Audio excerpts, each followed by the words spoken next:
This is B2B Marketing Methods. I'm your host, Terry Hoffman, and I'm the CEO of Marketing Refresh. Let's face it, embracing digital marketing is daunting. This podcast was created to make it more approachable.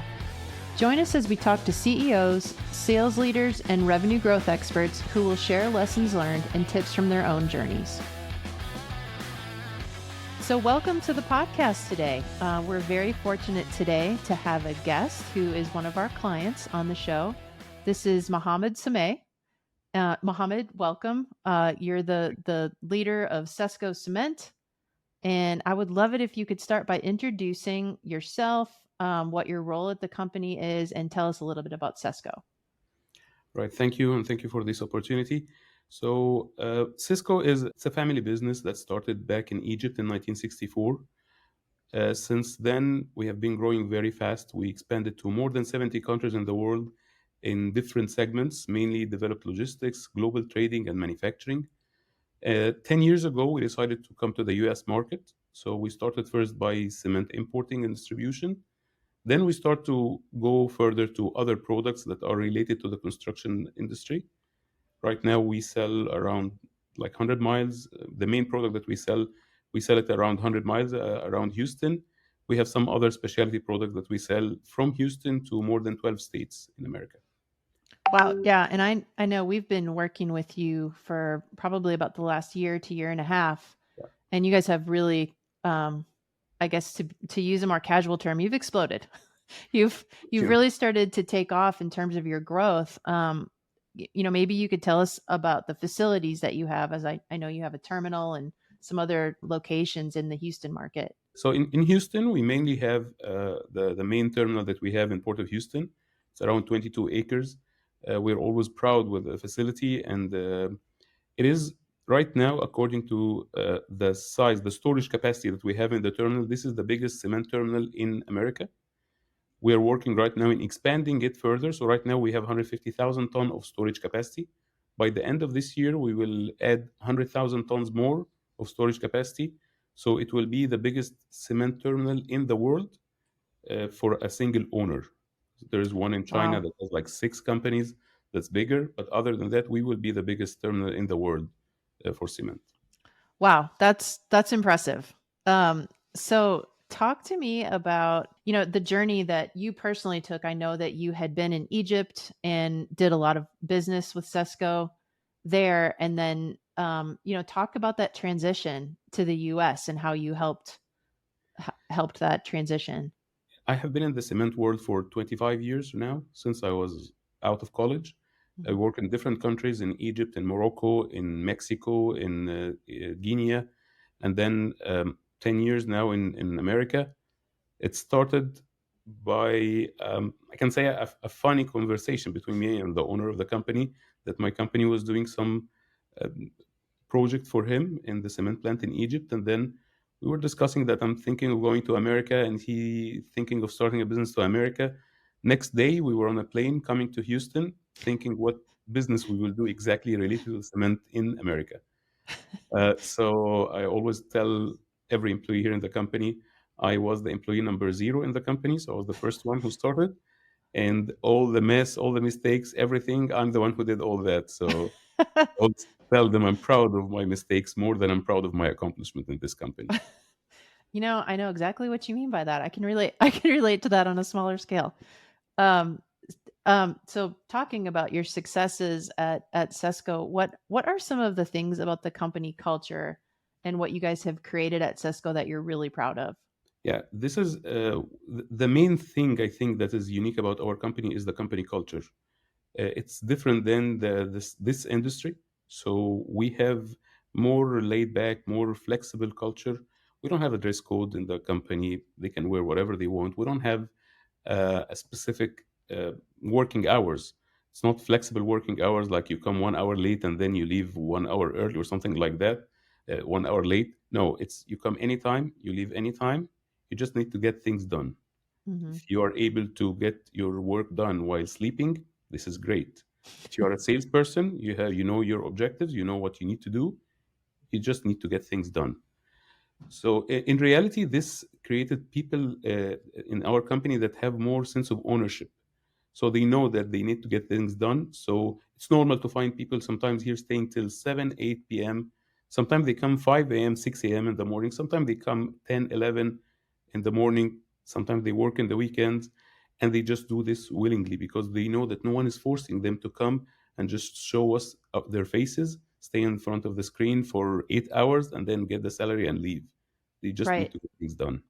That's pretty impressive. I bet that that means there are certain personality characteristics that really kind of lead to a more successful employee at the company. Is that true? Is that This is right? true. Yeah. And many people do not fit in this culture that we have. We Mhm. don't like people who are waiting for instructions that we need to tell them what to do. We get people with experience. We get people with curiosity to learn and to research. So they tell us what should be done. They don't. We don't just get people to follow our instructions. So they have more accountability. They take the responsibility and the authority that help them to achieve the goals. Mhm. Yeah. Yeah, that's awesome. I think it probably helps you draw like really top performers too, right? Because you might think that means less accountability, but really you're drawing people who feel more personal accountability Yes. This, without all the guardrails around them, right? yeah. Yeah. Actually, we try always to reflect this on also the market and the relation with the customers. So we always try to tell them we are different than others. We sell a commodity at the end. So selling a commodity is a little bit tricky because sometimes you fall in this hole of let me just reduce the price a little bit to penetrate the market. It doesn't work like that. We always try to show them that we are different. You will get more value for money. Maybe you pay a little bit more, but you get more value. So we Mhm. are the only cement terminal in Houston that works 24 hours, 7 days a week. It gives a good perception for customers that we are always available for them. Our phones, my phone and the sales team phone, customer service, all of them 24 hours, 7 days a week available. Many times we help customers in difficult situation. So the nature of the family business and the flexibility that we have, it's also reflected in how we deal with our customers.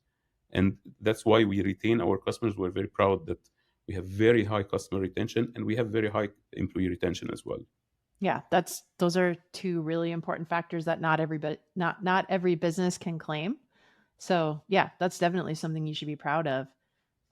Let's talk about the connection to marketing, that you went through. So you had operated for a while as a business in the US and kind of started to build up your footprint and build your presence. Talk about when you started to really embrace marketing and kind of consider that as part of the equation to growth. So personally, marketing is my passion, and I understand the value of marketing. For the company in the beginning, the role of marketing was less than it is right now, and every year, every day, actually, we start to increase the role of marketing. Our marketing is not only related to the marketing team. We have a lot of people. We have a big team here that works for things related to marketing. Some of them are related to the sales team, the PR team, people in the digital transformation team, people in the data analysis and market intelligence team. All these people, we consider them part of the marketing team. And of course, myself is the main person always in this. Maybe I'm not present every day, but I like to get to be involved. I like to sit in any brainstorming session or any important meeting related to marketing because it's very important, and not only marketing that's directed to customers or to increase sales. In general, we have different objectives for marketing other than that. Right. One of the things that was attractive for Marketing Refresh and working with your business is how you were emphasizing and prioritizing the digital transformation because, that really feeds into the customer experience, right? And like you mentioned, you're in a commodity business, but talk to me a little bit about the digital transformation and some of the things that you guys are prioritizing in that program. Yeah. So for us, digital transformation is about everything. It's not only marketing, of course. It's about everything in Mhm. the company. And I think digital transformation is the thing that can get us into achieving high efficiency and high responsiveness in our business as well. So we want to be very efficient. We don't want to have 10 people working for a job that needs only two or three. We always try to automate everything, digitize everything, less people, more processes and softwares and things like that. Also, for the part for marketing, right now we are getting a lot of data that we're trying to take this data and make further analysis for it, so we can get into some information that can help us to guide the business more. What we're trying to do right now is a little bit difficult related to data governance and related to organizing the data and analyzing the data. So with the marketing, of course, we get more data, more than actually we can process sometimes. So right now we're in the second phase. Okay, we collected a lot of data, we automated a lot of things. Now, how can we benefit from this? How can we make this more efficient? I love that. I think that the like general outsider who's not in your business every day would think, can a cement company, even at the scale and size and history that they have, be as innovative technologically as you guys are being? And I think that's been a big part of your growth. And it's definitely something that's important to us as the marketing team to emphasize. It all ties together. So as it relates to kind of the salespeople that you have in the company and the relationships they're building and how marketing ties in, how do you manage the relationship between those two functions and groups? How are you guys set up between those two groups? In our company also we have few other things that are unique. So I know that in most of the companies you always have periodic meetings between some departments that work together. Actually, we always work as teams, so we always have open communication channels, different channels. We don't have like that much just scheduled meetings that we have to sit every Monday of every month to discuss this. We believe that meetings are fine if we want to share ideas or brainstorm or something like that. Anything that can be done through a report, through a message, through an email, even through a phone call, it doesn't require a meeting. So they always communicate on daily basis. There is no single day almost that there was no communication between sales and marketing, between myself and sales and myself and marketing. It's Mhm. everyday thing.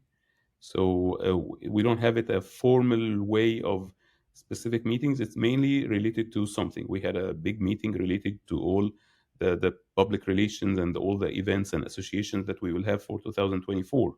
This is one meeting that we have every year. We don't have something. We have a calendar that we follow the calendar, and we know the events that we are attending. So we don't do something like just regular meeting just to meet or meeting for updates. We don't have something like that.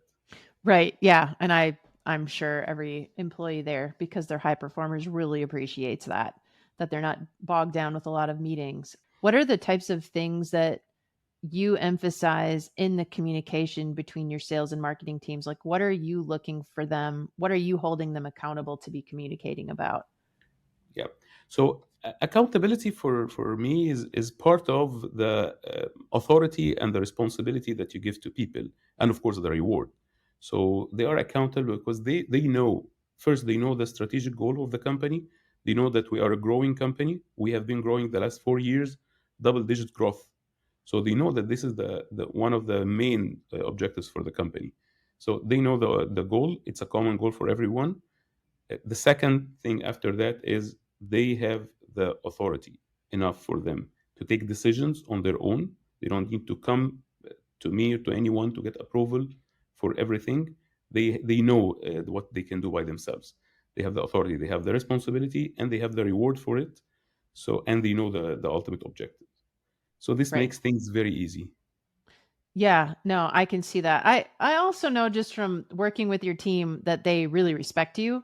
And so even if they don't have to go and specifically get approval from you or from other stakeholders involved, I think that you can tell that there's a lot of respect between different people and what they know. And so sometimes it just seems to be about getting the right input and making sure that they have the right information to be making the best decision in their role. Would you say that that's something you find to be true? I would rather say it that they like me than they respect me. So I like the fact that we are here, like really like a family. We talk about many personal things. I like the role of my main role of the company actually is like sort of I'm the counselor of the company more than the manager or the director or anything. So I like this more, and I Hmm. like the fact that I learned in my previous companies. I learned the hard way that the good manager is the one who gives good questions, not good answers. So I don't let people come to me with questions. When they come to me with a question, I tell them, okay, what do you think? How do you want to do it? I answer back with questions, and I want things to come from their mouth, not from my mouth. So by the time they get used to this and they know that I don't approve things, I don't answer questions, I just let them do it their own, and then you can come with your what you think should be done. Maybe sometimes you need to justify it, but don't expect that I will give you an answer for any question. I'll give you questions for you to think more.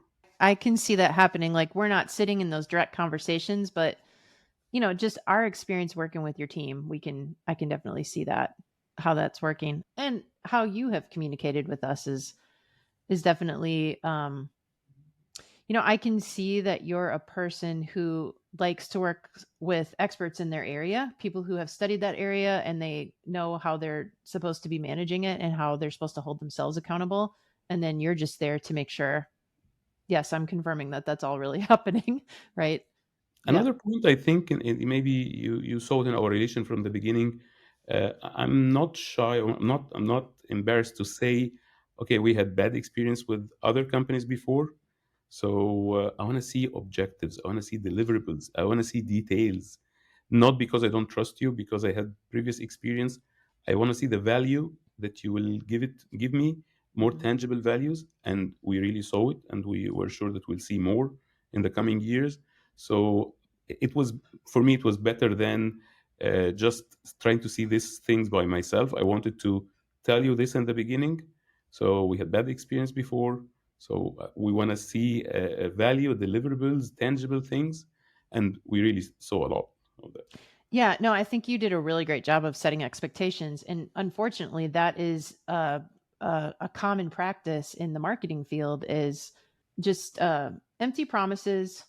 I think that ultimately, like not having a solid way of showing accountability Mhm. in the marketing field is unfortunately too common, right? And so our team relies very heavily on reporting and data Mhm. and having very rigorous plans for things. And then it it requires a lot of patience, I think, from our clients because there's a lot of detail when we put together a plan and we want to make sure that our clients understand every line item Mhm. very thoroughly and that we're getting the right input at the right time. And so I'm not saying this to pat my team on the back, but I think more companies should operate that way, and ultimately that helps raise the level of what people should expect from marketing and from the marketing function. Because whether you work with us or work with another agency, this is how it should Yeah. work.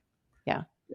I think one thing that is very important in marketing that we saw with your company, we didn't see that much with some other companies, was that you were very interested to know more about our business so you can help us. The other thing is that you understand the difference between dealing with a company that's B2B versus B2C, or so consumer product different than uh, industrial products, or especially in the commodities world, it's different. So you had this understanding, so you didn't even offer us things that are not suitable for our type of business or our segment or anything.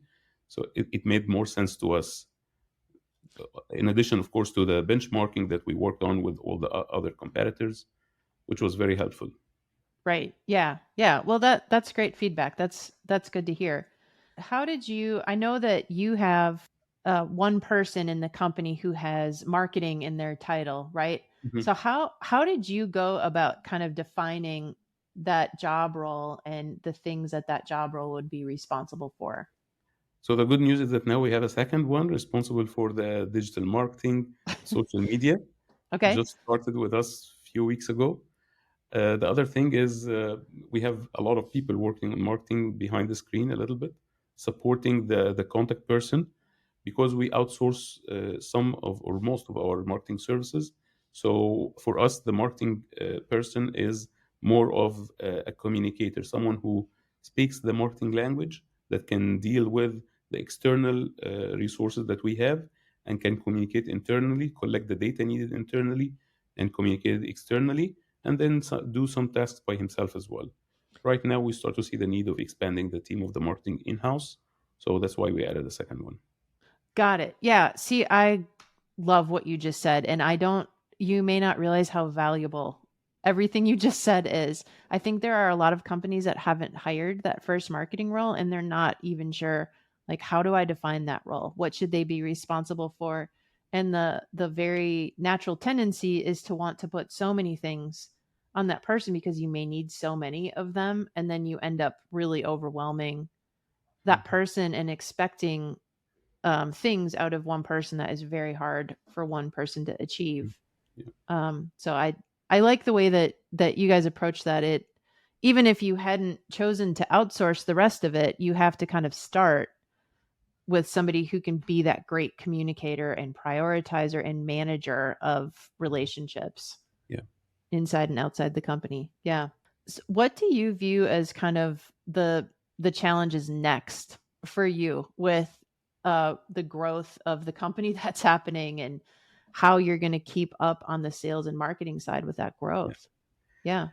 So yeah, the growth effect. It's I had it on my wall like 3 years ago before we Hmm. start to have this crazy fast growth. I was thinking how the growth of the company, how the growth of the sales volumes and the revenues of the company will affect all the departments in the company. How can we grow in a smart way without just like doubling the revenues? Doesn't mean that we need to double the resources from our Hmm. financial resources, technological, logistical, human resources, which is the most important thing in my point of view in any company. How can we grow this also without affecting our unique culture in the company? If we are hiring double the number of people, this means that we may not find people who have the culture fit for our company. So this may affect the culture because in reality, the culture is created by the people that we select. We have criteria to select the people, and we had an experience this year. I want to share it with you. It was very interesting. So every year, normally we have an event for the company. Can be an event where we share some information about the company, or a dinner, or a party, or something like that. So this year they asked me, "What do you want to do?" So I told them I want to do something different this year. I want us to make a survey for everyone in the company, give them all the different options, all the different alternatives, and whatever thing that the consensus will be, we will follow, because this is the culture that we created. If they want it to Hmm. be in the morning, we make it in the morning. They want it to be at night, it will be at night. They want to drink, they want to dance, they want to eat, they want a stand-up comedian, they want a band, whatever they want, we will do. And this is what happened. We had the result of the survey, and then we start to see what's the majority selected, and then we exactly did what they did. And it was the best company event we ever had, because it was something that people wanted to do, not me, not the HR, not the management, not anyone, just the people. That's awesome. That I mean, you guys really have a great culture and it sounds like as you continue to grow, that is your main priority is making sure that maybe you're not able to maintain that same culture as you grow, but you're keeping your pulse on how that culture needs to evolve and grow, right? And then also how that's reflected in the messaging that you have outside of the company is really, really important. I mean, you guys are very involved in the community. Um, you have so many community service events that you're a part of that I know your PR team really covers pretty thoroughly for you. And I'm sure that that is going to continue to be part of that culture, right? Yeah, Yeah. this started more the last 2 3 years in the company. It wasn't that much in the beginning, and this year actually we're doubling the budget for all our PR activities. We're focusing a lot on the community near us, sponsoring a lot of soccer, football, baseball teams, back to school events, different events like that. Almost all the associations that are in the region, from the industry associations to the other publics, and so we're trying to increase our focus in this area, because it's very helpful, and it's helpful not only in we think about marketing and PR and these similar activities. We think that these are not something only directed to customers. We think that we have three main segments that we are always targeting. The first segment is the business partners. because Mhm. we see that vendors are equally important to customers. Both of them may disrupt the business. So these are the business partners. And then the second one are the employees. We have the current employees and we have the prospect employees or future employees. And then we have the public, from the public, the small circle around us, and then the Houston, and then Texas, and then all over America. And then we have some special groups in this public that maybe are important in a way or another, decision makers, elected officials, or industry experts, or they are also important. So our marketing activities, our social media, our everything should be focused on these three different segments almost equally. Because Yeah. for us, we will attract the right type of people when we talk more about ourselves, about what we do. We will have people that want to work with us more than working in any other place. Yeah. I love that. It all ties back to the image, that you're creating out there, and not just thinking, how do I push my message out to these people? You're thinking it all starts with your vision and the image, and then how you're using those platforms to kind of communicate that image to all those three different segments that you talked about. So I love that. Okay. So I would love to have you talk about how you stay on top of marketing trends and how you keep yourself educated about marketing. So recently, I read a quote that I liked. That I think it was the NBA champion coach Pat Riley. Hmm. His quote is like was very inspiring for me. He said, "If you are not getting better, you're getting worse. There's no middle ground. Getting better in everything, educating yourself, it's non-stop journey. You always need to learn new things. You always need to educate yourself about not only about things related to your business or your industry. There are many things that are somehow interlocking together, that they are related. There are many things that we need to know. Not only me, many of the main people in the company, I always encourage them to learn more things, to develop more skills, to know more things. Marketing for me is something that everyone need to know. Marketing and customer service are two things that every single person in the company need to know. If they are in the accounting, if they are in the sales, if they are in the operation, doesn't really matter. Getting better, knowing more things is something that everyone should do. We Yeah. learn from the things that from our mistakes. We learn from reading other people mistakes, so we don't do these mistakes. So this is something that's very important for me. I have a daily routine of things that I need to read every day, like Houston Business Journal.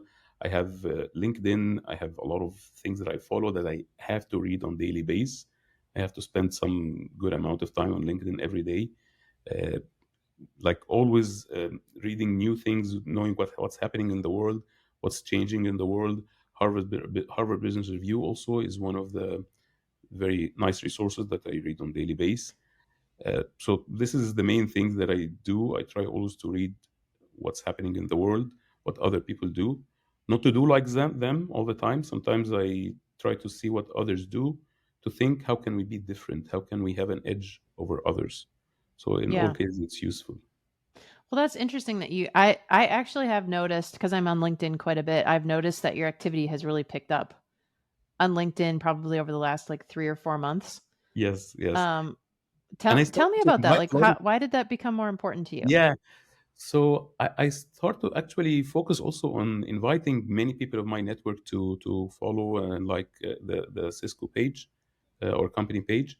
And for me, I start to put like a monthly and annual target of increasing my network, my personal network. At the end, I represent myself and I represent the company. So I'm increasing my personal network within specific segments that I want more people to know, more geographical areas. I found that. Again, we go back to marketing and the analytics, and I start to look at our my personal LinkedIn account, who are my network from. Same thing for the company, who follows the company page from Houston, from Texas, from Florida, from America, and then from other countries. It was very important for me to see these numbers and then to set some objectives that these Hmm. are the objectives that I want to achieve on the personal LinkedIn account and on the company LinkedIn account as well. This will be supported later with some more maybe advertising that's will generate more followers in these specific segments. But for Yeah. now, I start to do it on just inviting the people that I think that are important to know more about our company from my network, and of course, I start to increase my network as well. Yeah, I think that's great. I think it's a underappreciated business to business tool. And the Yeah. more you get out, like it's amazing the things that you can learn every day. That's one of the main reasons I go on there is just to try to see what our market is talking about and what are the problems they're encountering? Like how can I do a better job of understanding that so then we can be there to help them solve those problems and navigate them even if it's not a service we can offer, then it's maybe a reference I can make or an introduction that I can make from my network that would help them, in the longer term. So, um, okay, I have some rapid fire questions to ask at the end. Sure. Brace yourself. um, the first question is going to be so interesting to ask you because you've been so many places around the world. What is your favorite trip that you have ever taken? So I have to talk about two different trips, one on the personal Okay. side and one on the business side. So the personal trip was a trip that I had this year to Cancun with my wife. First time to be able to leave the kids alone and go on a trip with my wife. It was great. It was very relaxing. It was very interesting. On the business side, China was very interesting. Hearing many things about China is completely different than seeing how this country is growing that fast. Yeah. Things are very different there. So it was very interesting, especially that I had a tour with like I was inspecting equipment for a cement plant. I had to go to 7 different cities in China. Wow. I used almost all different means of transportation. It was a very, very interesting trip to know this culture from the business side and from the people culture as well. Wow. Sounds like it. 7 cities in China. I mean, Yeah. yeah. That must have been a good amount of time and also pretty exhausting to visit that many Yeah, cities three there. weeks actually. Yeah. Wow. Was Okay. difficult. Yeah. Um, well, hopefully you're a music fan. My next question is there any musical artist or group that Mm. even if they don't exist anymore that you would like to see in concert? Yeah, so I'm 45, and most of the music that I listened to was my teenage time. So yeah, most of them are dead already. Actually, my wife got me a very nice birthday present a few years ago for one of my favorite singers, Celine Dion, she's a Canadian Oh, singer. yeah. Yeah. So it was in Las Vegas, so she got me the ticket and everything. I went. Went to the concert by myself, and then I came back. It was amazing gift. Uh, what I wanted to see, but I didn't, of course, was Michael Jackson, of course. Oh, yeah. Yeah. Yeah, yeah, I Have think you that. ever gone to that Cirque du Soleil show that is Yes, yes, in yes, I did. Vegas? That's It pretty was good. it was great. Yeah, Yeah, yeah. probably Um, also Queen, Freddie Mercury. Also, I'm a big fan yeah. of Queen. Okay. So, but yeah, both of them are dead, unfortunately. Yeah, yeah. I love these questions because these aren't things, we get to know people in different ways that we don't talk about when we're in marketing meetings together. What's the number one book that you find yourself recommending to people? So for the last 10 years, almost, or 15 years, I used to recommend the exact same book to everyone, which is The 7 Habits of Highly Effective People, Stephen Covey. Yeah. This book changed many things in my life. Recently, I have two more books that I start to not only recommend, I like to explain to people things about these books. So there is a book called The Secret, Rhonda Byrne, Mhm. about the law of attraction, which is something I believe in many things in life. And then most recent book that I read that I really loved is called Principles by Ray Dalio. Uh, it's a great book. Okay. It really also started to change things in me after I read this book. Interesting. Okay. Wow. Okay. I love I'm getting all these book ideas. And then my last question is what is the best job that you've ever had? It wasn't a paid job. It was a honestly it was a like a volunteer job, but I like to teach people anything that I know. I like to help direct younger people a little bit about their career and how to enhance their skills. So I joined an organization that does some free courses, soft skills courses, from presentation skills to communication skills to mind mapping to creative thinking, different things like that. So I started to give some free lectures to some students and fresh grads for to learn all these soft skills.